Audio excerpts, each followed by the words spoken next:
Tá? Muito boa noite, vamos confirmar a entrada aqui de mais um colega.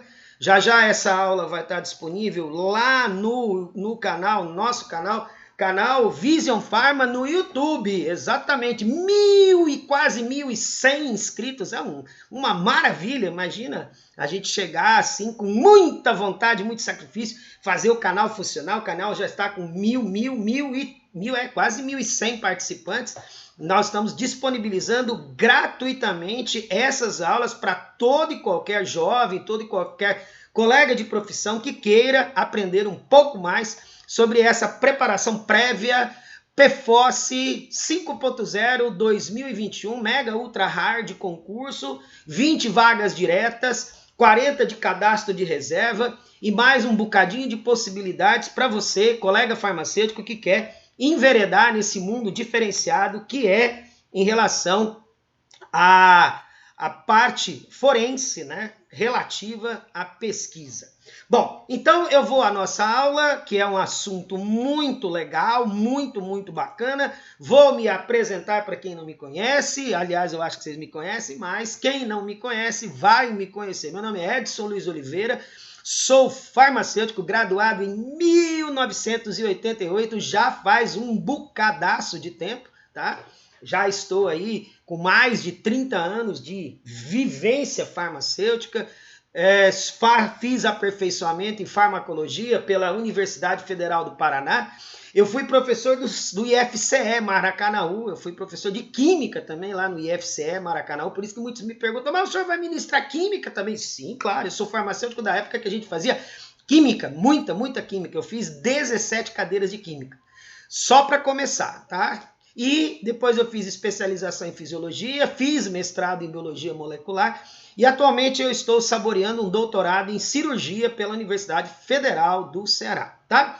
É um prazer enorme estar aqui nessa noite de sábado, é uma alegria muito grande tê-los aqui comigo. Espero que vocês fiquem até o final, não abandonem, fiquem, que a gente vai falar sobre biologia molecular. Então, meus amigos, é o seguinte, primeiro, tá? A gente tem a informação, que é a informação relevante, aqui não deveria ser NA, deveria ser AN, que é ácido nucleico, mas aí do inglês ficou invertidinho né? Então, existe a necessidade, quando você tem uma amostra de material, de fazer com que você faça o isolamento. Essa é a palavra-chave. Eu tenho que isolar o material genético. E o material genético, nós temos dois perfis. Nós temos as moléculas de DNA e as moléculas de RNA. O DNA, ele é fita dupla, embora eu tenha também DNA fita simples, e o RNA, ele é fita simples, mas pode existir moléculas de RNA que se complexam, formando uma estrutura dupla fita, mas não é uma dupla fita como essa que existe no DNA. Então é necessário, toda vez que se propõe a fazermos, né, exatamente a coleta de dados para que a gente faça um estudo molecular, é necessário que se faça em quantidade e pureza e integridade suficientes para que a gente possa promover uma análise mais detalhada através da tecnologia que seria, portanto, a biologia molecular. Biologia molecular é tecnologia, ok? Ou seja, são métodos que foram desenvolvidos. A gente tem uma literatura farta e específica. Depois eu vou mostrar num dos encontros, aí vou mostrar a literatura, trazer alguns livros para vocês verem, livros só de tecnologia, né, que eu usei durante um bom tempo, numa parte do meu mestrado, e hoje uso no doutorado, essas técnicas de biologia molecular, através da qual a gente consegue comprovar uma informação que é como se estivesse vendo a identidade do cidadão. Ou seja, eu posso dizer sem nenhuma dúvida que aquele cidadão que está ali na amostra é realmente o cidadão que eu estou buscando.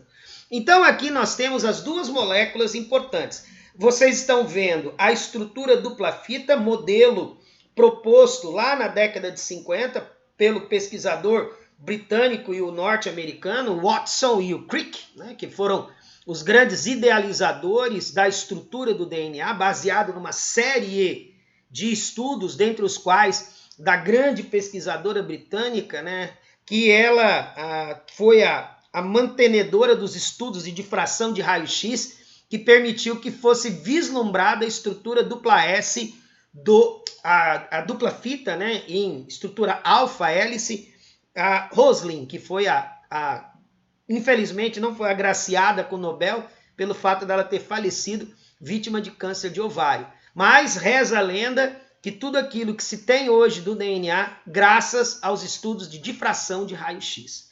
E ao lado nós temos a molécula de RNA isolada em 1956, nota-se, primeiro isolou o DNA, para depois ter sido isolado o RNA, e o isolamento do RNA, no meados da década de 1950, abriu uma série de perspectivas de se conhecer o grande evento que acontece em todas as células existentes, né, que é, para nós, o coração, né, em relação à biologia molecular. O DNA gera o RNA pode gerar DNA, isso existe os retrovírus, que têm enzimas capazes de converter a molécula de RNA em DNA, e nesse caso entra em cena o vírus HIV e o vírus HTLV, são retrovirídeos, e a partir da informação contida na molécula de RNA, dar-se-á lá na estrutura de uma organela chamada ribossomo, vai dar o processo de síntese de proteína. Então, dentro desse grande evento, esse grande dogma da biologia celular, da biologia molecular, DNA gera RNA, RNA pode gerar DNA, inclusive vocês vão ver a técnica de RT-PCR para o COVID, ou melhor, pelo SARS-CoV-2, e vocês vão vislumbrar que realmente foi a partir dessa reação de transcrição reversa. E a partir da informação contida no RNA, já vai gerar moléculas de proteínas. Duas palavras importantes que vocês precisam anotar aí nos apontamentos de vocês, tá? Duas palavras importantes. A primeira é a palavra nucleotídeo. Aí quando a gente fala na palavra nucleotídeo, vem a grande e importante pergunta: o que é um nucleotídeo? Então, galerinha, nucleotídeo é o termo que a gente utiliza para caracterizar as estruturas formadas a partir da presença dos elementos-chave que geram a estrutura do DNA e o RNA. Então, na estrutura de um nucleotídeo, nós temos um grupamento fosfato, que é o PO4, a presença de um açúcar com 5 carbonos chamado ribose e desoxirribose. Esse açúcar com 5 carbonos é uma pentose. Então, a pentose do DNA chama-se desoxirribose e a pentose do RNA chama-se ribose. E depois você vai encontrar a chamada base nitrogenada, que é a identidade da informação genética, são as letrinhas conhecidas como A, T, C e G, adenina, guanina, citosina e timina, existentes na molécula ou na estrutura do polímero DNA, e também adenina, guanina, citosina e uracila, que está presente na molécula de RNA. Uma das perguntas mais interessantes que eu já vi em toda a minha vida é: quem veio primeiro, o DNA ou o RNA? Essa talvez seja a pergunta mais nobre. E aí a resposta está em relação à base nitrogenada. Por quê? Se vocês forem lá na estrutura química das bases nitrogenadas e vocês forem na estrutura química comparando, né, a uracila em relação à timina, você vai perceber um fato muito curioso. Eu não vou entrar nos mínimos detalhes aqui, mas um fato curioso que existe em relação à molécula de timina e à molécula de uracila é que na molécula de uracila não existe, veja bem, na molécula de uracila não existe o grupamento metil, não existe o CH3. E na molécula de timina, que é a que está presente no DNA, existe a metilação. Então, para os biólogos moleculares evolucionistas, quem veio primeiro foi o RNA, e do RNA gerou-se o DNA. Porque a diferença, além, obviamente, do açúcar, que no caso do DNA é a desoxirribose e do RNA é a ribose, a diferença está também na base, que no caso da timina ela é metilada e no caso da uracila ela não tem o grupamento CH3, ela não tem o grupamento metil. Anote isso também. Outra informação muito, muito importante, palavra-chave dentro de qualquer estudo que você faça, a palavra nucleosídeo. O que é o nucleosídeo? O nucleosídeo é o nucleotídeo sem fosfato ou sem grupamento PO4-3. Então, quando você fala em nucleosídeo, é pentose mais base nitrogenada. E quando você fala em nucleotídeo, você está falando da presença do grupamento fosfato, EILO aqui, a presença da pentose, que nesse caso ela é duplamente hidroxilada. Então, se ela é duplamente hidroxilada, ela, portanto, é uma ribose, e a presença da base nitrogenada. Aqui nós temos a base nitrogenada adenina, ela é uma base chamada púrica, purina. Há duas bases púricas, a adenina e a guanina. E as demais bases são chamadas de bases pirimídicas, que tem na estrutura uma pirimidina, e elas são a citosina, a timina e a uracila. Então, a diferença entre nucleosídeo e nucleotídeo reside exatamente na ausência do fosfato, do PO4-3, na estrutura do nucleosídeo, e a presença do PO4-3, o fosfato, na estrutura do nucleotídeo. Muito bem, prof. E aí? Então, aqui vocês têm a vislumbração em relação à estrutura dupla fita do DNA. Sempre aquele casamento. Na época que eu era garoto, que fazia colégio, a gente aprendia, e para nunca mais esquecer, as duplas. Era o Agnaldo Timóteo, ok? E a Gal Costa, tá? Nossa, você desenterrou da época do quê? O Timóteo, salvo engano, ele já é vivente no plano superior, e a Gal Costa está aí completando quase 40, 50 anos de profissão. Mas, como cantora, recentemente a Gal fez ou foi a Gal, foi a Bethânia, enfim, alguém fez uma live aí comemorativa. Então, o que acontece? O DNA, ele vai ser assim caracterizado, e tem um fato interessante, questão de prova. Questão de prova. Temperatura para abrir a estrutura do DNA, ela será maior quanto mais ligações de hidrogênio tiver. Cuidado com esse tipo de questão, parece questão boba, mas é questão típica de concurso. Você tem as bases, o emparelhamento das bases é sempre adenina com timina, citosina com guanina. Agnaldo Timóteo e a Gal Costa, ok? Para não errar. Aí o que acontece? Entre o Agnaldo Timóteo, nós observaremos duas ligações de hidrogênio. E entre a Gal Costa, nós observaremos a presença de 3 ligações de hidrogênio. Assim sendo, para abrir a estrutura do DNA, quanto mais Gal Costa tiver, mais energia, mais temperatura tem que ser ofertada. Claro que você não vai colocar num fogaréu a 300 graus. Quando a gente diz aumento de temperatura, é aí para desnaturar e fazer a ruptura dessas ligações de hidrogênio. Agnaldo Timóteo, 2. Gal Costa, 3. Quanto mais Gal Costa tiver na estrutura do DNA, mais, atenção, quanto mais Gal Costa tiver na estrutura do DNA, maior deve ser a temperatura ofertada para fazer a abertura da dupla fita.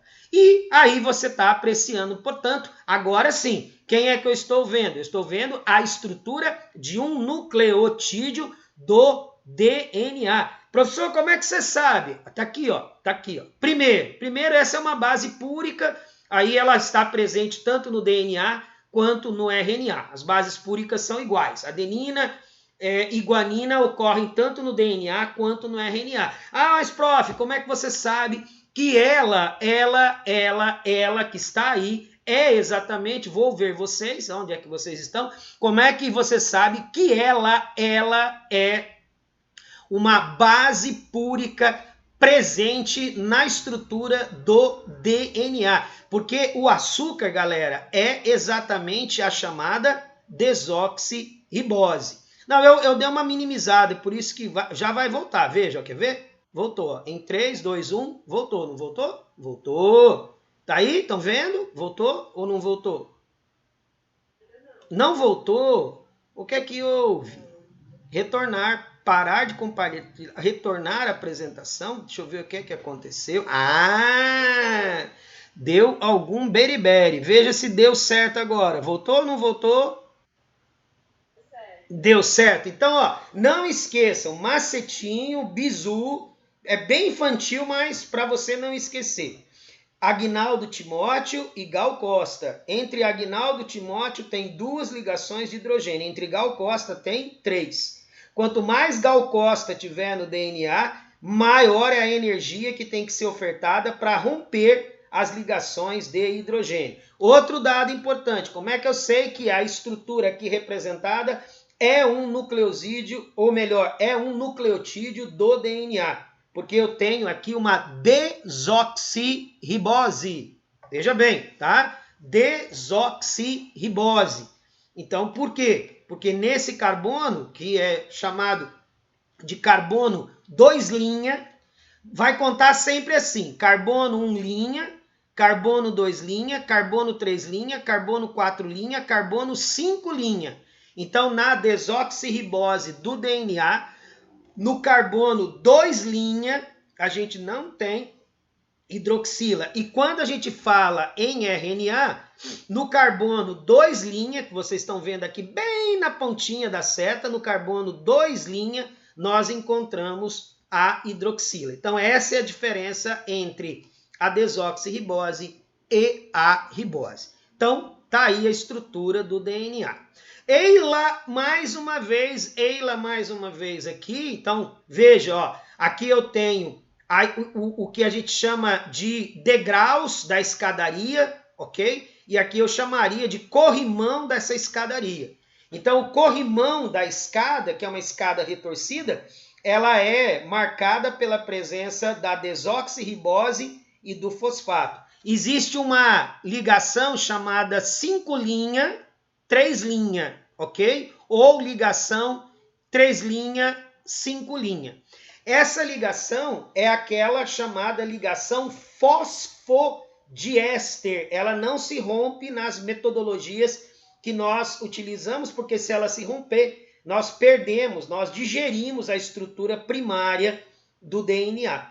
Então, a separação dos nucleotídeos não deve acontecer, não deve romper a ligação fosfodiéster. Inclusive, tem uma frase da Mafalda que ela pergunta num caminhar, né, qual é o sentido da vida, e Mafalda responde 5', 3'.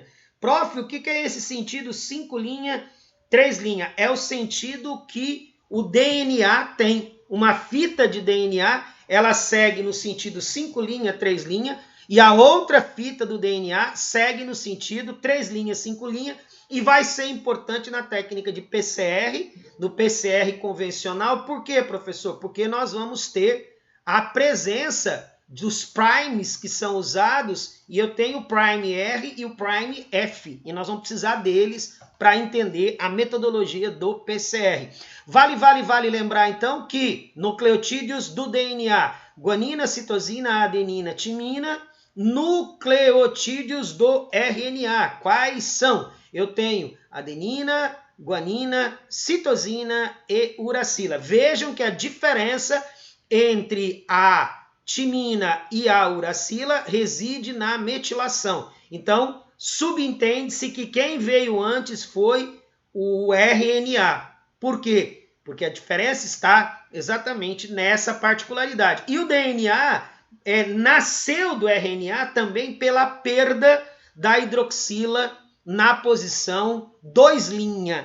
Então, na molécula de DNA, não há hidroxila na posição 2' na molécula de RNA nós temos hidroxila na posição 2', então tudo indica que quem veio primeiro foi o RNA, e a partir do RNA surgiu a estrutura do DNA. E num dado momento, uma fita no sentido 5', 3' encontra outra fita no sentido 5', 3', gera um casamento, e nesse casamento são estabelecidas ligações de hidrogênio. Quando eu estiver falando da utilização da técnica de PCR, que a gente vai ter vários ciclos, e um dos ciclos que a gente tem durante a técnica de PCR, galera, é abrir o DNA. O DNA tem que ser aberto, tem que sofrer esse processo de abertura da dupla fita para que se dê a geração de duas novas fitas, para fazer o DNA crescer. Porque o que é que eu preciso? A partir de um nada, eu tenho um monte de DNA. E é isso que permite que a gente faça, na perícia forense, uma leitura bem criteriosa, comprovando que realmente ali esteve presente a pessoa A, a pessoa B, ou quem quer que seja. Tá? Eu acho que a gente tem vários momentos aí do CSI, que eles estão sempre correndo atrás de DNA, sempre correndo atrás de RNA. Nós temos também a utilização do DNA mitocondrial. Eu vou falar para vocês também que as mitocôndrias têm DNA, e DNA mitocondrial é matrilíneo, ou seja, vem da mames. Embora eu tenha feito recentemente um curso com uma bióloga molecular lá no meu doutorado, e ela voltou agora da Suíça e ela levantou uma hipótese que os suíços estão estudando isso e chamando atenção, que era o seguinte: todo mundo defende que na organela chamada mitocôndria, o DNA, ele veio do ovócito da mames. E o espermatozoide, apesar de ter a organela mitocôndria, quando o espermatozoide fertiliza o óvulo, ou ovócito, que é a terminologia correta, ele perde a cauda. E quando ele perde a cauda, as mitocôndrias, tchau, tchau, bye, bye, baby, adeus, né? E aí a gente conversando, trocando uma ideia, que ela trabalha com várias técnicas moleculares, ela também tem formação na área de química, aí ela disse: olha, Edson, o que a gente viu recentemente é que existe, ok? A possibilidade de haver uma hibridação. Eu falei: caracas, hibridação do DNA mitocondrial do pai, deixando resquícios no DNA mitocondrial do ovócito. Aí cai por terra a ideia de que a herança é matrilínea. Mas isso foi algo que eles viram e estão ainda investigando. Você sabe que ciência é assim. A gente não sai dando tiro para todo quanto é lado, dizendo aquilo que não é. Outro dado importante, tá? A contaminação da cena, ela tem que ser algo que não existe. Eu não sei se vocês lembram do histórico do jogador O.J. Simpson, que ele foi acusado de ter matado, né, ter promovido o assassinato da mulher e do namorado dela. Salvo engano da minha parte, o namorado. Mas eu creio que tenha sido assassinado os dois. E a cena do crime ela foi contaminada, salvo engano da minha parte, por pelo de gato. Aí quando fizeram as coletas, veio pelo de gato junto, aí quando rola o PCR para você amplificar a amostra, tchau, tchau, bye, bye, baby, mistura tudo, aí gera um mixer de DNA e você já não sabe quem é gato, quem é gente, ou aí se você tem uma quimera, tipo aquele filme A Mosca, que o cara ficou uma quimera de mosca com um humano, aí ele se foi transformando. Credo, professor, esse negócio tem. Não, não tem. Tem, claro. Tem o DNA recombinante também, tá? Eu fiz um curso em 1984, vocês não têm ideia. Tá pensando o quê, cara? Em 84 tinha isso? A resposta é tinha e continua tendo, tá? Aí eu fiz um curso, eu vendi uma bicicleta para ir fazer esse curso, foi muito massa. Vendi a bicicleta para fazer um curso em Goiás, depois eu voltei, aí eu estava fazendo uma cadeira de genética na época, aí o professor disse para mim assim: você pode ir para o congresso, tal, vai lá, mas quando você voltar você vai dar aula para nós. Eu falei: tá aqui, eu já estou voltando, correndo. Aí tinha um cara que ficava na praça e ele usava dobradura de cartolina, ele pegava as cartolinas e desenhava. E na época, isso em 1984, tinha um chiclete chamado chiclete Plock. Para quem não conhece, vá procurar aí Plock, né? E o chiclete Plock trazia umas figurinhas adesivas que a gente passava a mão assim e ficava tipo assim, um tatu. E aí eles criaram uma série de animais que eram um mixer, né? Tipo girafante, uma girafa com elefante, né? Sei lá, um mosquizouro, uma mistura de mosquito com besouro. E a tecnologia chegou ao ponto de nós gerarmos, através da técnica de DNA recombinante, fazermos os chamados híbridos. Então nós tivemos aí o surgimento, né, naquela época, que nós temos, se nós chegarmos aqui nas universidades, nós temos a presença de animais e plantas chamados de transgênicos. E o que é um cidadão transgênico? Transgênico, como o próprio nome já diz, é o cidadão que tem DNA de espécies diferentes. A Coreia do Sul é um país que executa muito essa tarefa. Outro dia eu vi uns peixinhos de aquário que eles foram incrementados com DNA de águas vivas. E aí o peixinho de aquário, ele brilha à noite. Ficou uma coisa assim, muito punk. Eu vi ratos que são transgênicos também, ratos que emitem luz, né? Luciferina. Mas de onde é que veio o DNA desse rato, professor? Esse DNA desse rato veio do vagalume, do pirilampo. Misturaram o DNA de rato com pirilampo. Aí deu essa unidade, essa nobreza de criatura. Mas ele parece uma árvore de Natal? Não, ele tem que receber luz de um determinado comprimento de onda, aí ele brilha no escuro. Então isso tudo faz parte de uma modernização do conhecimento que o prof aqui viu lá na década de 80. Então o cidadão que ficava na praça fazendo dobradura de cartolina, o professor Espartaco Astolfo Filho, que foi o que deu o curso para nós, na época eu era um garoto, eu devia ter o quê? Uns 17 anos, eu estava lá no primeiro ano de faculdade. Aí o Espartaco, quando ele ministrou essa cadeira, eu, louco, alucinado, achando isso tudo lindo, maravilhoso, já estava me achando geneticista, morando em Marte. Aí o que aconteceu? Ele trouxe de dentro daquela mala, tipo 007, sabe aquela mala cheia de dinheiro? Ele abriu a mala, cheio de suspense, e tirou um bicho que era aquele do chiclete Plock, girafa com elefante. Gente, eu estou falando de 1984, não tinha transgênico no mundo ainda.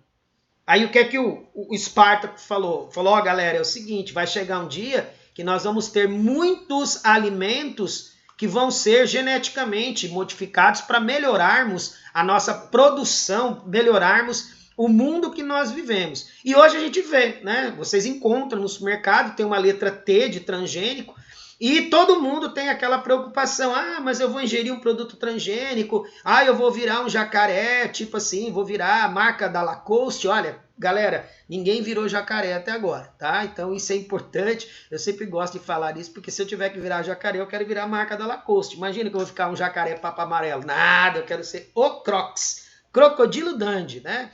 Então, estrutura, voltando ao que presta, porque falar bobagem também faz parte no sábado à noite, tu tem aí a estrutura do RNA, ácido ribonucleico, a presença das bases, adenina, guanina, citosina e uracila. Lembrando que a uracila não tem metil. Então, da mesma forma que o Palmeiras não tem mundial, a uracila não tem metil. Vixe, aí os palmeirenses vão ficar tudo doido comigo quando ouvirem essa.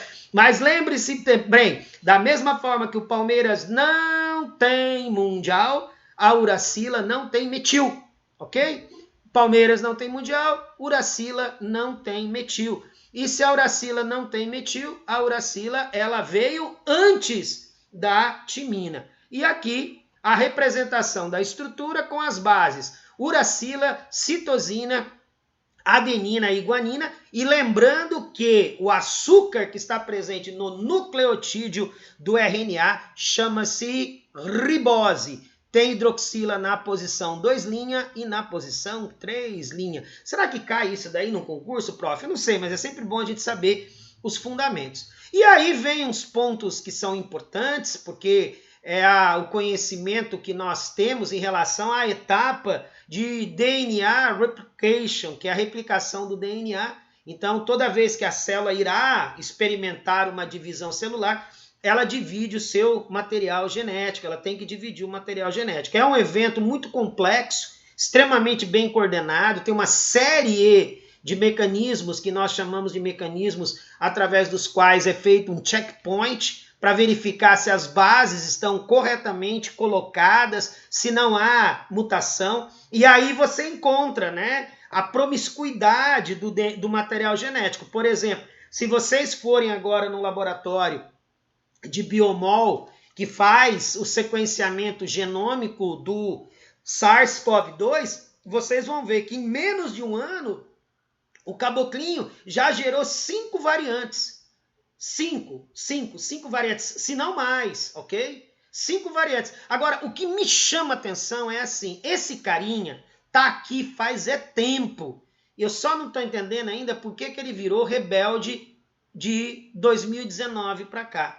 Tá? Nós temos mais, eu não quero levantar hipótese, ok? Senão daqui a pouco vão dizer que eu estou criando hipótese e não é meu, mas eu gosto de hipótese. Eu não sei, é estranho. Primeiro, ele está no laboratório a céu aberto, né? Cada vez que você deixa ele se replicar no teu organismo, você está criando para ele um laboratório a céu aberto. O planeta Terra hoje é um laboratório céu aberto para esse vírus. Segundo, nunca um vírus fez tanto estrago. Ah, mas o vírus da gripe era uma variante só. Ok? Era uma variante só. A gripe, ela fez um bagaço lá no começo do século XX. Sabe por quê? Por quê? Ah, não tinha vacina. Tá, tudo bem, não tinha vacina. Sabe por quê? Por quê? Não tinha antibiótico. O carinha morria lá no começo do século XX de infecção por Streptococcus pneumoniae. Mas, prof, não tinha penicilina? Não. E não tinha antibiótico? Não, nada. O vírus da gripe, ele se replicava igual replicava na gente hoje. Ah, mas ele causava problema pulmonar. Beleza, ele provocava. Só que a infecção bacteriana que vinha lascava e você morria. Se tivesse hoje amoxicilina, se vocês pegassem uma máquina do tempo e uma caixa de amoxicilina e colocassem nessa máquina do tempo e voltasse em 1914, em plena Primeira Guerra Mundial, e chegasse lá para o rei de Espanha, por isso que a gripe foi chamada de gripe espanhola, e encontrasse Ferdinando, o rei da Espanha, e desse para ele uma caixa de amoxicilina, ele não teria sido homenageado como sendo o primeiro a morrer com a gripe que foi batizada de gripe espanhola. Então, esse vírus da gripe, ele é um vírus mais pesadão, ele tem as mutações dele, tá? Mas ele não é tão promíscuo quanto esse corona. Esse corona, cara, parece, sei lá, o cara gosta de mutar. E aí ele vai mexendo, porque ele é um vírus de RNA, então ele vai mexendo muito. É como se vocês olhassem aqui, ó. Ele vai trocando uma base, ele troca outra, ele troca 2 bases. E quanto mais base ele troca, mais ele especializa na superfície dele. Então ele está experimentando todo tipo de evento em relação às mutations. Então o que acontece? Vai nascer mais variantes aí. Por isso que o isolamento é importante, por isso que o distanciamento, o uso da máscara, cruzar os dedos para que as vacinas cubram todas as variantes. Nós vamos ficar com esse vírus, galerinha, pelo menos mais uns aninhos aí, viu? Não é uma coisa que vai acabar de hoje para amanhã, não, tá? Tinha gente apostando, vai acabar. Acabou não, e o negócio ainda pode complicar um pouco mais se aparecer alguma variante que seja completamente resistente às imunizações que estão sendo desenvolvidas. Eu vou falar depois uma aula só sobre vacinas, técnicas de vacinas, e vou explicar para vocês a diferença entre elas. Então, o que acontece? A duplicação do DNA, anote aí nos apontamentos, concurso PFOS 2021, aluno Vision Pharma 5.0, ok? Não esqueçam, específico para específica é na Vision Pharma. Aqui a gente mostra o coração de tudo que vai aparecer na sua prova. Vision Pharma, o novo jeito de ensinar farmácia no Brasil e, quiçá, no mundo. Tudo isso com os cuidados do Prof. Edson, esse que vos fala. Então, o que acontece? O DNA abre a fita e eu tenho 2 tipos. Veja bem, atenção, galera, anote aí. Eu tenho 2 sequências de duplicação. Uma que é chamada de fita contínua e a outra que é chamada de fita descontínua. E a fita descontínua, ela se molda graças à presença dos chamados fragmentos de Okazaki.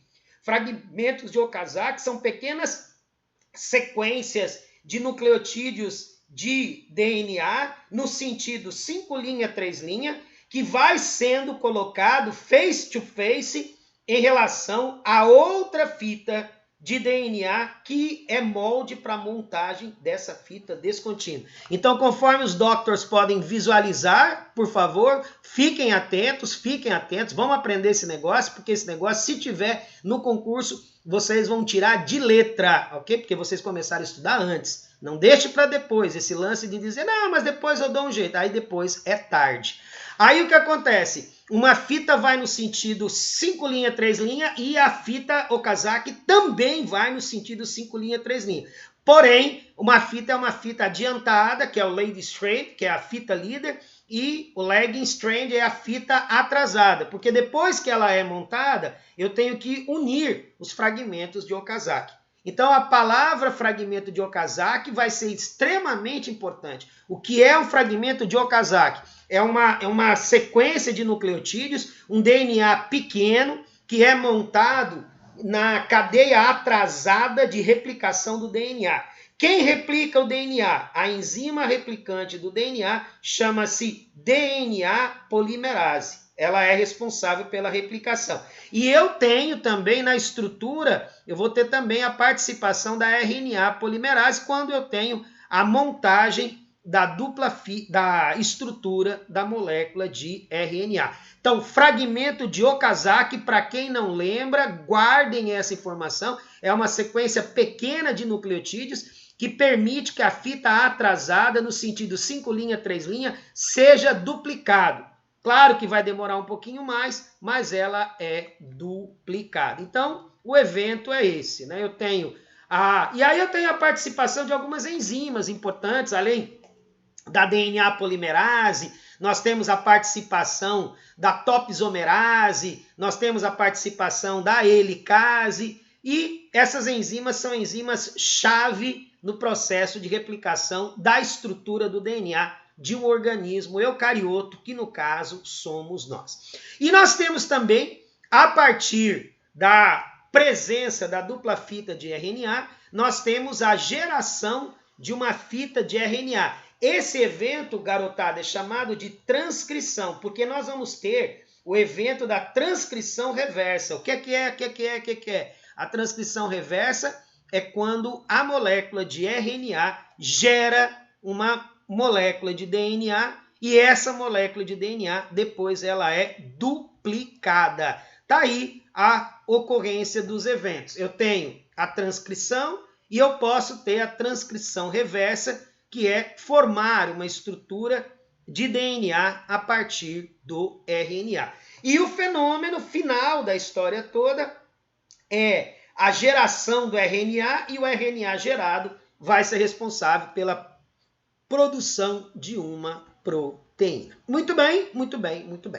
Aí vamos ao que interessa, né? Que é a ideia relativa ao processo de aumento da quantidade de material genético através de uma técnica chamada técnica de PCR. PCR não é proteína C reativa, PCR é a reação em cadeia de polimerase, ok? E nesse caso, a gente precisa utilizar DNA ou RNA, mas em geral nós vamos trabalhar primeiro com DNA, obtido a partir de pequena quantidade, mais suficiente para que eu possa duplicar esse DNA. Então, o que acontece? Nós temos, entenda bem, diferentes métodos, diferentes tecnologias, das mais simples, as que vêm com kits. Eu já fiz as duas, claro que com kit é com kit, né? A simples a gente sai quase intoxicado do laboratório, porque a gente sai assim. Ó, o final é assim, só contar para vocês aqui, antes que vocês vão embora. Vão embora não. O final é assim, você está mexendo com fenol e cloroforme, ok? Então, a utilização da técnica de extração manual, você sai lá meio drogadão, né? com tanta exposição. Claro que não acontece isso, porque a gente usa máscara, usa luva, tem todos os EPIs necessários para a gente se proteger, mas vai a utilização de fenol e cloroforme.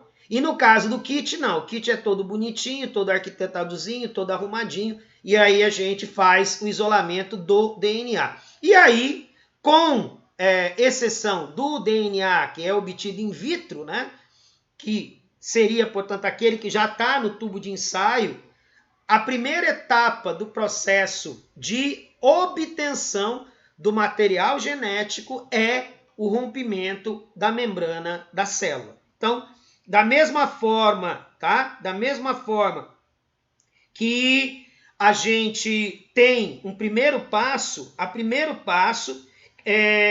que temos exatamente a etapa de ruptura da membrana. Eu tenho que romper a membrana, tá? Ou seja, eu tenho que promover lise das células. Ok? Então, destaquem isso. Primeira etapa é a lise das células. Anotem isso, tá? Lise das células. Muito bem. Aí vem a pergunta. Esta daqui é a célula. Eu vi uma foto de uma célula que a garotada fez na Inglaterra, achei fantástico, né? Fantástico. Aquela ideia de você brincar de fazer célula, pegar um melão, cortar o melão, colocaram no centro desse melão cortado, colocaram um pêssego e depois pegaram amora, morango e fizeram a estrutura da célula, tá ok? Então, a estrutura da célula tem dois componentes que são portadores de material genético. O primeiro componente que tem material genético é o núcleo, e ali no núcleo nós vamos ter a molécula de DNA. E nós temos também a presença de DNA e RNA nesse compartimento chamado mitocôndria. Presença de DNA e RNA no compartimento chamado mitocôndria, beleza? E eu tenho também no citosol, solúvel no citosol, RNA. Então, o que eu preciso, tá? Eu preciso fazer exatamente o processo de etapa, né? Etapa. Então, eu posso homogeneizar a célula, tá? Depois, eu preciso fazer a etapa de solubilização de membrana, que eu faço com detergente, ou ainda a técnica de sonicação, tá? A segunda, veja bem, a primeira etapa é romper a célula, romper a membrana. A segunda etapa, ela envolve a desnaturação e a inativação de proteínas. Anotem isso, viu? Anotem isso, tá? Eu estava resolvendo na segunda-feira agora as questões de toxicologia e a primeira etapa de qualquer processo é a extração. Não adianta eu querer fazer um estudo. Ah, mas por que você está dizendo isso? Porque pode acontecer de cair uma questão de biomol perguntando para vocês quais são as etapas do processo de isolamento do DNA. Então, primeira etapa, eu tenho que romper membrana e romper as estruturas celulares, tá? A segunda etapa é exatamente a etapa de desnaturação, que seria, portanto, a etapa de inativar as enzimas. As enzimas, eu tenho que inativar as enzimas. Porque se eu não inativar as enzimas, eu tenho a presença das nucleases. Quem são as nucleases? Eu tenho a DNase e a RNase. Então, a presença da DNase e a presença da RNase vai romper tudo. Aí eu vou degradar todo o DNA, eu vou deixar o DNA todo degradado, aí eu não tenho material para fazer análise. Depois que eu inativei as enzimas, a terceira etapa é exatamente a etapa que eu vou separar. Veja bem, preste bem atenção. Eu vou separar o material genético de outros componentes existentes na célula. E esses outros componentes podem ser proteínas. Então eu tenho que fazer a separação. Depois, aí eu isolo o DNA ou o RNA. E aí eu tenho técnicas que vão ser utilizadas depois, mas eu posso efetuar esse isolamento por ultracentrifugação, eu vou mostrar para vocês. Então, para quem está querendo anotar informações, deixe aí nos apontamentos. Primeira etapa, etapa de homogeneização, solubilização ou sonicação, que é romper os componentes da célula. Segunda etapa é inativar enzimas, que seriam, portanto, enzimas que degradariam o DNA ou o RNA, elas são chamadas de nucleases. A terceira etapa é separar tudo que está ali. E a quarta e última etapa é o isolamento. Então, o que nós temos é a sequência aqui representada. Primeiro, eu tenho a etapa de lise. Segundo, eu vou remover as proteínas, ou seja, eu vou inativar e remover as proteínas. Depois, eu vou fazer com que o DNA fique livre, eu lavo, e aí no fundo do tubo, por centrifugação, eu tenho a eluição do DNA. E nós fazemos tudo isso com kits.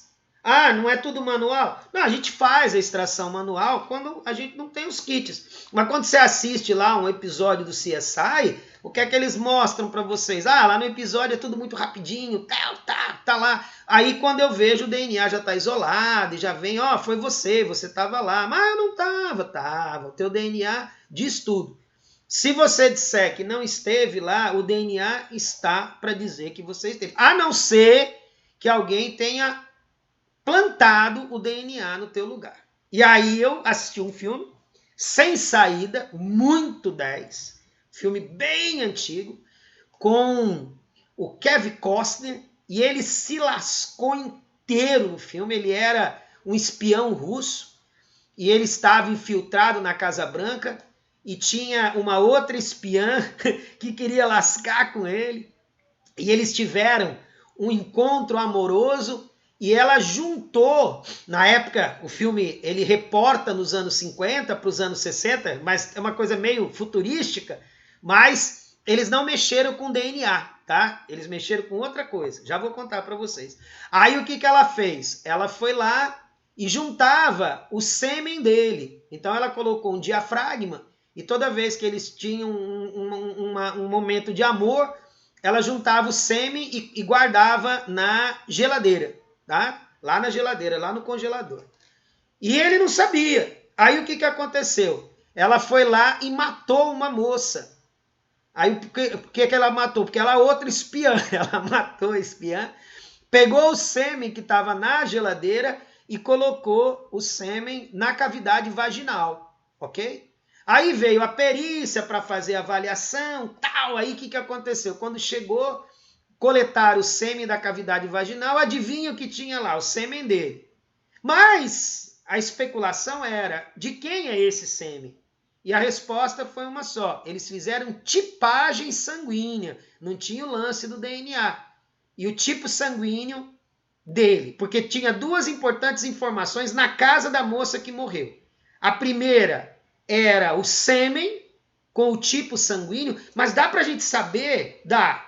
E o segundo era a impressão digital que ele tinha deixado. Tinha impressão digital dele pela casa toda.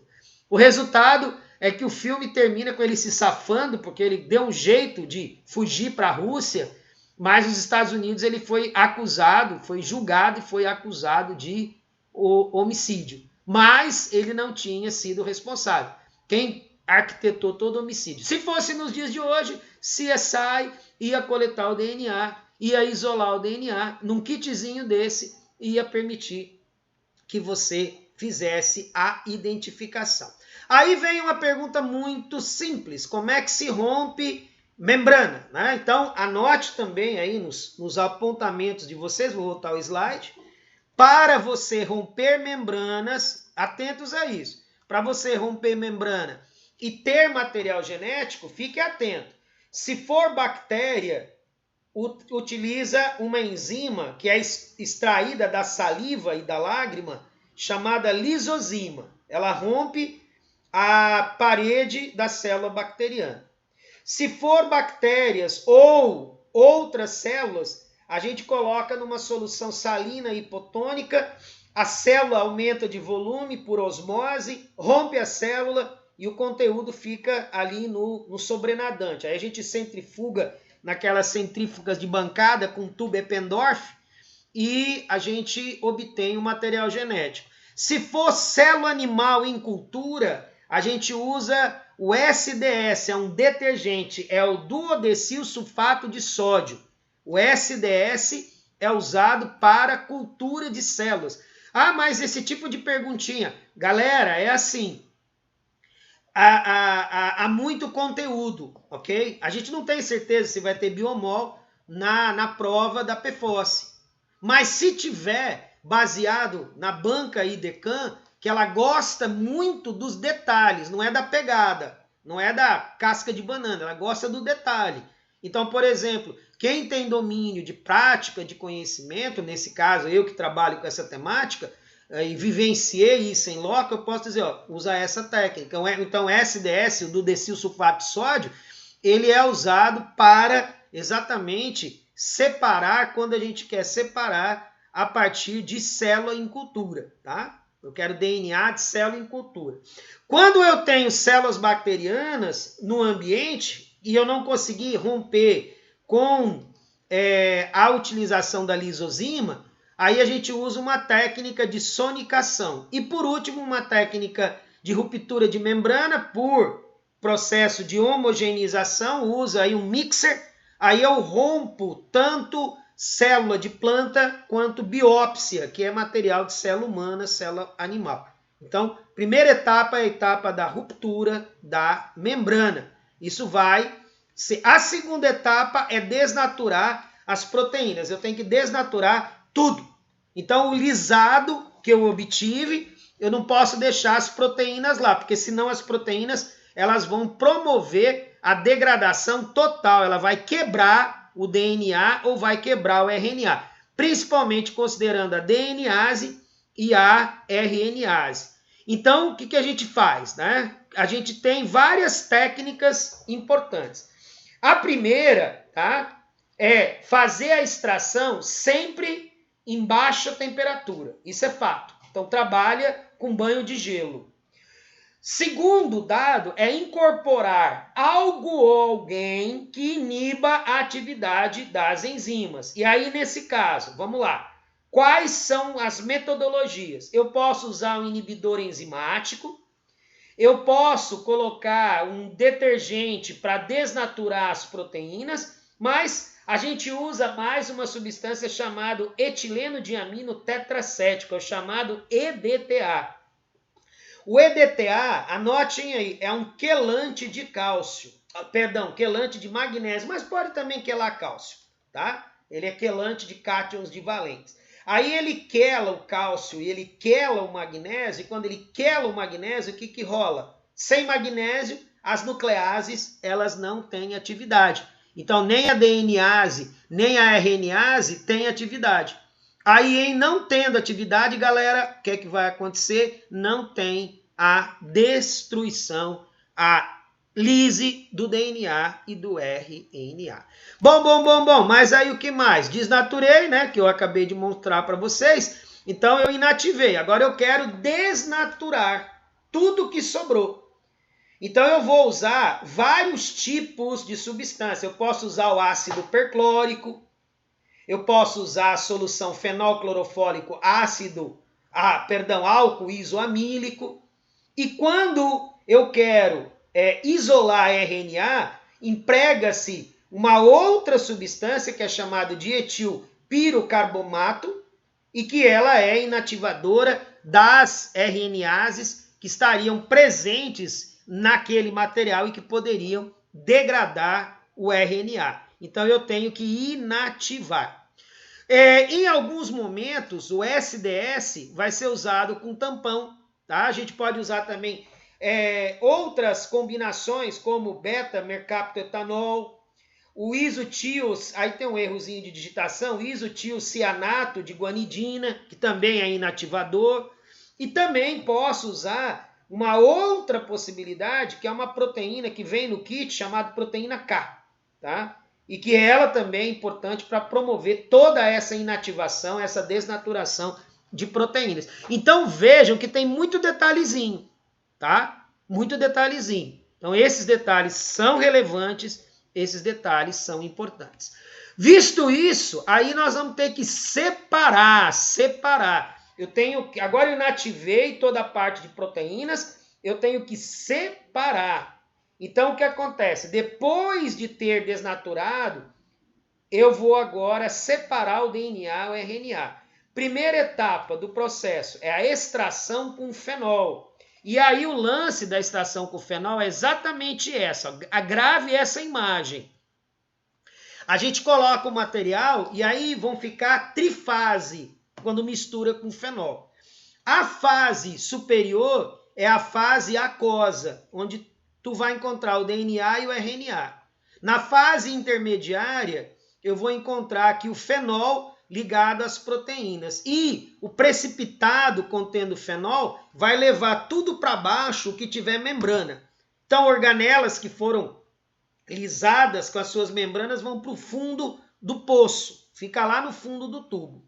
Então, a gente vai depois verificar assim. É só pegar uma micropipeta e ir no tubozinho e fazer a extração. Vamos dizer assim, nos laboratórios de maior sofisticação, a gente tem máquinas fazendo isso. Nos laboratórios menos sofisticados, a gente tem o ser humano fazendo passo a passo dessa grande etapa de extração de DNA. Leva um dia, né? Eu gasto em média aí um dia para extrair DNA. É um trabalho sem fim. Alguns laboratórios, tá, usam a técnica de centrifugação com cloreto de césio. O lance é assim, a gente coloca o material num tubo contendo uma substância que é radioativa, então aí já tem outro senão, que é o risco de exposição à radiação, e o resultado é que o equipamento permite que eu separe dentro do tubo, primeiro, proteínas que vão para a parte superior do tubo, que é um tubo cilíndrico fechado, o RNA vai para a face inferior do tubo e a proteína fica no meio do tubo nesse gradiente de cloreto de césio. E eu posso depois, com auxílio de uma seringa, buscar o que eu quero dentro do tubo. Se eu quero proteína, eu posso buscar, mas não é o caso. Se eu quero só o DNA ou se eu quero o RNA. Então essa separação ela é baseada na densidade, tá? Então esse é um outro emprego que a gente tem. Ainda no sentido de separar o DNA do RNA, tá? Nós vamos agora precipitar. Ixi, mas agora... Isso. Eu precipito com etanol a temperatura de menos 70. Então eu tenho que ter um freezer daqueles menos 80, esses freezers altamente sofisticados, onde o etanol é... Mas ele não congela? Não, ele não congela. Ele fica menos 70. Aí você tem que usar escudo de proteção facial, ok? Você tem que usar luva de proteção para você não sofrer nenhum tipo de lesão, tá? Afinal de contas, se você se expuser a etanol a menos 70. Muito bem, aí você faz a precipitação. E por fim, eu tenho o DNA separadinho, beleza? Eu adiciono sal, que no caso vai permitir que modifique aí as forças de interação, e o DNA ele está separadinho, bonitinho, pronto para ser analisado. Dando um breakzinho aqui, lembrando dos nossos cursos, vale a pena, vale, ó, visitem o nosso canal no YouTube Vision Pharma. Nós temos vários materiais para você assistir, inclusive a aula sobre resolução de questões perito farmacêutico IDECAN que nós fizemos. Essa aula de hoje vai estar lá, ok? E também a aula sobre farmacoterapia da dor, que foi a primeira aula de farmacologia dessa nossa maratona que nós estamos indo aí, sempre firmes. Nosso site está disponível para você conhecer os nossos cursos. Nós estamos aí na nossa maratona, tá bom? Nós estamos hoje no segundo dia da maratona. Segunda-feira tem mais resolução de IDECAN. E o nosso curso que está disponível com as aulas diariamente. Hoje não está tendo a aula, porque nós estamos tendo esse evento, mas está tendo a aula também ao mesmo tempo, porque essa aula faz parte do contexto da aula de biologia molecular. Muito bem, galerinha, então, às 21 horas e 11 minutos, agora eu vou falar da técnica de PCR, que é a reação em cadeia da polimerase. Então, veja bem, essa é, sem sombra de dúvidas, uma das mais importantes e mais modernas reações e que deixou o seu idealizador ultra, mega, hard, zilionário. Zilionário. Nunca ninguém ganhou tanto dinheiro graças à maior técnica desenvolvida e é uma técnica muito, mas muito simples. Muito simples. Mas só foi possível porque descobriram uma bactéria chamada termoacidófilos aquáticos que vive em vulcões submarinos. E essa bactéria, ela tem a capacidade de replicar o DNA a uma temperatura de 94 graus centígrados. Então, quando a gente faz a técnica de PCR, que eu vou mostrar para vocês, nós temos vários ciclos, nós temos um equipamento que nós temos disponível na bancada, chamado termociclador, e nós, ao separarmos o DNA, nós podemos marcar e pesquisar e procurar alguma informação que seja relevante que nós queremos ter. Então, para nosso deleite, nós podemos, com a técnica de PCR, isolar gene específico, podemos encontrar no meio de um monte de material genético uma determinada agulha biológica, um gene específico que eu quero identificar. E quem desenvolveu foi o Kary Mullis, em 1985. Ele desenvolveu ficou milionário, zilionário, trilionário, ele não sabe mais onde colocar dinheiro, tá? Porque todo mundo paga pelo PCR. Vocês estão hoje detectando o vírus SARS-CoV-2 graças ao Kary Mullis. Se não fosse ele, em 1985, que não faz tempo, viu? É porque ele não é muito badalado nesse mundo da riqueza, mas a técnica foi simples. Ele aproveitou-se da descoberta das TAC polimerase, que a gente chama de TAC green. Tem a TAC red e tem a TAC green. É uma técnica muito versátil, é uma técnica que eu posso amplificar o DNA a partir de qualquer quantidade e me permite que eu faça, através de kits de análise, a detecção de genes específicos para diferentes patologias.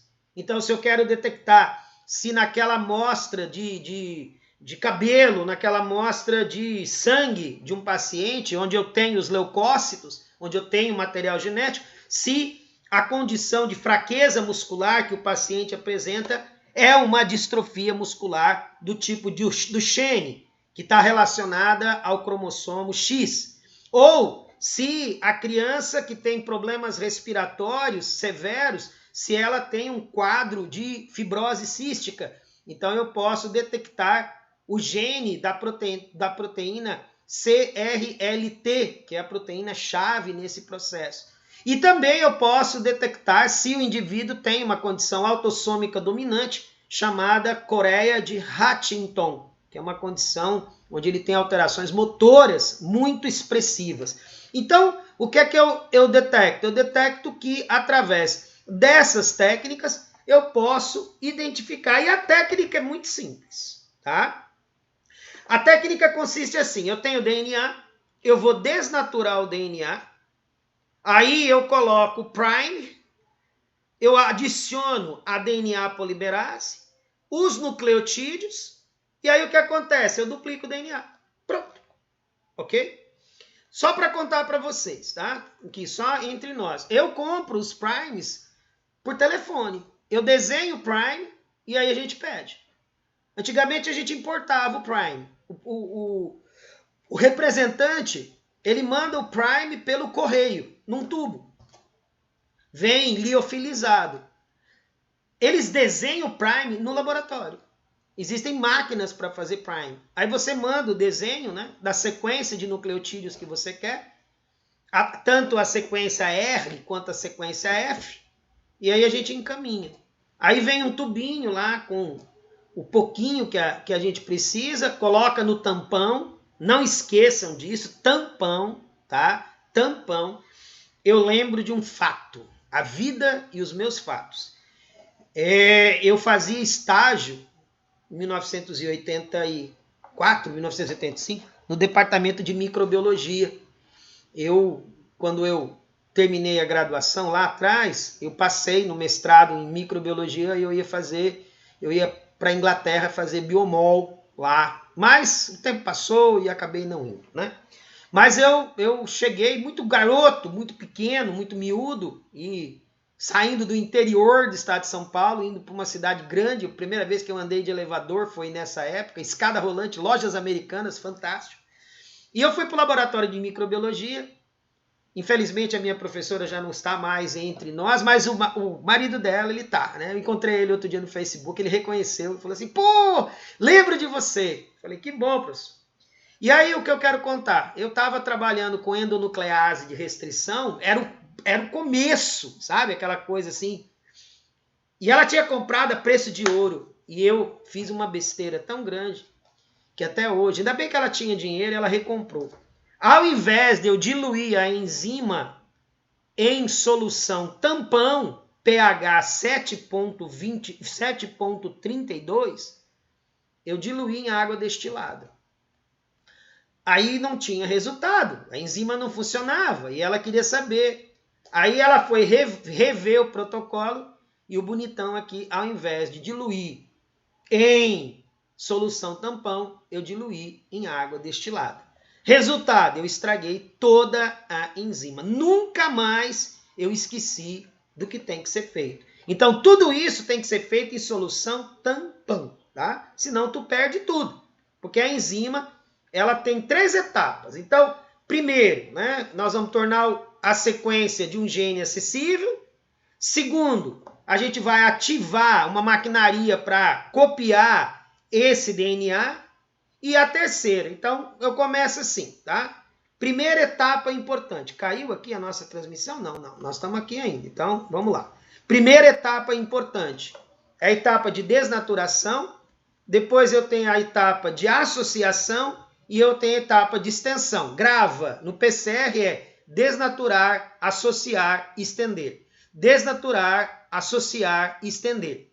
Lembrando que nós vamos ter temperaturas diferentes para que essas etapas aconteçam. Então eu tenho a fita dupla, eu desnaturo, eu coloco os primers R e F e a partir dos primers a enzima, a temperatura de 70 graus, tem uma barrinha aqui deveria ser exatamente grau, tá? Depois eu corrijo. Então, 70 graus, eu tenho a presença da atividade da TAC polimerase. TAC polimerase significa termoacidófilos aquáticos. É uma bactéria que tinha essa DNA e ela foi usada na técnica, e até hoje ela é utilizada. Então, se nós olharmos, nós vamos ter assim. O que é que eu preciso? Anotem também, porque sem esses componentes não se faz PCR. Eu preciso de um tampão para manter a atividade das enzimas. Eu tenho que ter um pool de nucleotídeos, que são a matéria-prima para duplicar o DNA. Eu tenho que ter uma TAC polimerase, a gente usa a TAC green, que ela é muito específica, e nós temos que fazer, né, a partir do RNA gerar uma cópia de DNA, que é chamada de cDNA, ou DNA complementar, ou ainda do DNA previamente isolado. E um par de nucleotídeos que são os iniciadores, são chamados de priming. E a partir do priming eu vou fazer vários ciclos num equipamento chamado termociclador. Então o equipamento ele vai permitir que você faça esse contexto. Então, o que vocês estão vendo aqui é o equipamento que a gente usa, tá? Tirei uma fotinho lá. O que acontece? É um equipamento da Verit, é muito bacana esse equipamento, e ele mostra aqui os ciclos, que é como se ele estivesse fazendo um gráfico. A gente coloca as amostras, como é que a gente coloca as amostras? Assim, tá? Os tubinhos de Eppendorf, aqui nós estamos colocando a amostra, essa foto não é nossa. Aqui eu estou usando o exemplo da luva de nitrila, que a gente sempre usa essa luva, que ela é de maior proteção. Não rola fazer esses experimentos onde nós vamos ter material que pode ser carcinógeno, fazer com a utilização de luva comum, né? Essas de látex. Então a gente usa essa luva de nitrila. E depois é isso que a gente faz, tá? Ah, essa técnica aqui a gente usa também pipeta multicanal. Essa verdinha que vocês estão vendo aqui é a TAC Green que eu falei, tá? Então a gente usa a TAC Green. Essa imagem também não é nossa, mas a gente coloca com a pipeta multicanal, adiciona e começa, né, o processo. Primeiro, abre o DNA, depois coloca os primes, aí os primes fazem a duplicação. Então, a primeira temperatura, veja bem, a primeira temperatura é a temperatura de desnaturação. Então, mantém o DNA 1 minuto a 94 graus. Segundo passo é o passo de anelamento. Então, mantém por 45 segundos a temperatura entre 50 e 60 graus, mas nós podemos chegar até 72 graus. Sobe para 72 graus para poder fazer a extensão. Então, o que acontece graficamente? Exatamente isso. Ó, são vários ciclos que se repetem. Abre o DNA, copia o DNA, abre o DNA, copia o DNA, abre o DNA, copia o DNA. Então, depois de 3, 4, 5 ciclos, que leva aí meia hora, 40 minutos, eu tenho quantidade de DNA suficiente. Então, se eu tiver um pouquinho de DNA, eu termino essa história com um pacote de DNA. E todos iguais, ok? Todos iguais. Aí o que eu quero fazer? Então, eu quero agora detectar o que eu isolei, tá? Então, eu tenho várias técnicas de detecção. Eu posso usar para todo tipo de experimento. Eu posso usar para uma técnica chamada de sort and blot, que eu posso ver polimorfismo de gene numa população. Eu posso usar sondas de captura, uma técnica que a gente chama de sanduíche. Eu posso usar sondas marcadas enzimaticamente. Eu posso usar uma técnica chamada de RFLP, que eu vou, através da técnica de RFLP, eu vou verificar o polimorfismo genético de uma família, por exemplo. Então, um dos passos que a gente faz é, depois de ter feito a amplificação ali no termociclador, usando a técnica que é repetição, abre, faz o anelamento e depois faz extensão e repete vários ciclos seguidos, eu tenho DNA para fazer a tal de eletroforese. Então, a eletroforese é feita exatamente nesse equipamento, tá? Esse é o equipamento de eletroforese. Então, o que eu coloco, tá? Eu vou até fazer um ESCzinho aqui, porque tem uma imagem que ela é parasita aí. Ela não deveria estar aí. Ela deveria estar em outro momento da aula. Vou descobrir por que ela está parasitando aqui. Deixa eu só corrigir, tá? Rapidinho a gente já corrige, né? Deixa eu buscar essa criatura que ela está fora de contexto. Então, deletar aqui e voltar a transmitir a imagem. Então é o seguinte, a gente pega aquele DNA que a gente obteve em grande quantidade, e aqui eu tenho um gel, que é um gel de agarose. E eu adiciono, aí eu ponho um pente, tem toda uma técnica, põe um pente, faz os pocinhos, eu adiciono o DNA, aí o DNA ele vai correr do polo negativo para o polo positivo, ok? Então, se eu dupliquei um determinado pedaço de DNA, ele vai correr até a gente coloca assim, às vezes por 1 hora, 2 horas, dependendo do tamanho da estrutura do DNA, coloca overnight, deixa 12 horas correndo o gel bem devagarinho para ele não ficar muito empacotado. Ou se correr muito rapidamente, vai parar tudo aqui no final, aí fica tudo empacotado no final. O que a gente quer é, no final, detectar esses fragmentos. O que aqui nós temos o ladder, que seria as bandas que eu posso comparar o peso e o que eu estou procurando. Então, imagine que a gente vá procurar o polimorfismo de uma família, um pai, né? Existe uma técnica chamada fingerprint, que é a impressão digital, que eu posso detectar se o pai é o pai mesmo, se a mãe é mãe mesma, a partir da informação desse DNA. E esse DNA aqui é um DNA nuclear, porque eu posso também fazer em relação ao DNA de uma mitocôndria. Então, o equipamento que nós usamos é esse daqui. Nós preparamos o gel de poliacrilamida ou o gel de agarose, aí depende. Coloco nessa cubeta adiciono uma substância que é cancerígena, chamada brometo de etídio, e eu corro o gel. E aí eu tenho o meu marcador, que é o meu LEDER, que aí eu tenho os pesos, os tamanhos de DNA, e aqui eu tenho as bandas de eletroforese. Aí eu revelo. A revelação pode ser feita diretamente no banho do gel, ou eu posso usar esse equipamento da Viber, nós temos um desse lá também, que é o que a gente chama de fotodocumentador. Ele está acoplado ao computador. Um brinquedo desse, ele custa algo em torno aí de uns 30, 35 mil reais. Tá? Ah, mas isso permite que a gente já, com material genético separado, a gente já possa detectar informações relativas a um determinado gene. Eu posso identificar o grau de paternidade, a relação que o indivíduo tem em condições de um DNA que foi encontrado. Então eu tenho uma amostra de DNA e eu posso encontrar. Eu posso melhorar e eu posso caçar um gene específico. Então eu quero caçar um gene. Então nós temos uma técnica chamada sorting blot, que é exatamente essa técnica, né? Eu vou correr, eu tenho aqui o meu LEDER, ele está correndo, e eu achei o gene que eu queria. Então, na amostra 10, eu tenho o gene que eu amplifiquei.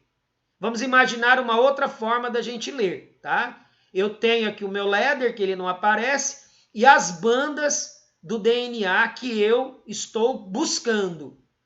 Então, eu posso procurar, por exemplo, uma identidade familiar. Eu posso procurar, por exemplo, se o pai é o pai. Então, para tal, eu tenho que ter o DNA e eu tenho que fragmentar esse DNA. E depois eu corro atrás.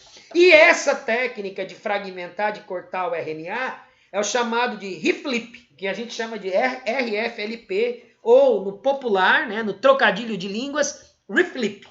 É o Restriction Fragment Length of Polymorphism, ou seja, o polimorfismo baseado no comprimento dos fragmentos que foram cortados com enzimas de restrição. E às vezes, vou contar uma aqui para vocês, a gente tem que comprar enzima de restrição. Essas enzimas de restrição, elas foram descobertas no meados dos anos 50, em torno de 1958, 59, e elas se tornaram uma baita de uma ferramenta que é utilizada para o cortar o DNA, tá? Então, mais um pouquinho, nós vamos chegar no RT-PCR. Então, a gente faz o reflip, e com o reflip a gente estuda polimorfismo numa família. Por exemplo, vamos imaginar que eu tenha aqui uma família e eu quero identificar o genótipo, se o indivíduo é homozigoto dominante, se ele é homozigoto recessivo ou se ele é heterozigoto. E eu vejo o grau de paternidade. Eu posso quebrar o DNA em milhões de pedacinhos e comparar cada um deles. Então essa é a técnica. E por último, não muito distante, nós temos também o qPCR, que é o RT-PCR, RT tempo real, que é uma técnica que foi desenvolvida assim. Eu faço SWAB, eu tiro a partir do suposto vírus que estaria presente no SWAB, eu coloco esse RNA do vírus em contato com a enzima que é chamada de transcriptase reversa. E eu vou agora, a partir desse RNA, gerar um pedaço de DNA que tem um gene específico. Veja bem, um gene específico, um fragmento específico que só o SARS tem. E que nesse caso eu vou atrás do gene da proteína spike, que é o marcador para esse vírus. Aí eu vou submeter a essa técnica. Eu posso usar placas com 96 pocinhos, 384 poços, todos ao mesmo tempo, e eu obtenho uma curva, e nessa curva, que é chamada de tempo real, eu vou verificar o quanto efetivamente esse gene está presente. Então eu tenho o meu limiar para avaliação, porque o tempo real, ele lê realmente aquele gene que tem. Então, quanto maior for a banda formada, é o resultado. Aí o equipamento lê se é positivo ou não. Então, o RT-PCR, ele permite o real time ele permite que eu comprove que aquela amostra é de um paciente com Covid-19. Ah, mas e o exame de análise de anticorpos? People, aí pode ser que tenha reação cruzada. E aí, no caso, tendo reação cruzada, o que é que a gente se depara? A gente se depara exatamente com o falso positivo. Beleza? Então, ó, pessoal, muito 10, mas não saiam, por favor, tá? Espero que vocês tenham gostado. Assistam essa aula mais de uma vez, ela vai ficar disponível para vocês. Acompanhe o nosso canal no YouTube, acompanhe as nossas aulas. Nós teremos mais uma vez, tá? Nós teremos mais uma vez outro encontro, tá? Na segunda-feira. Eu sei que vocês estão cansados, eu ia bater uma foto com vocês, mas eu espero para segunda-feira, não tem problema, tá? Vou finalizar aqui a nossa gravação. Me dá só um minutinho para os últimos recados, por favor.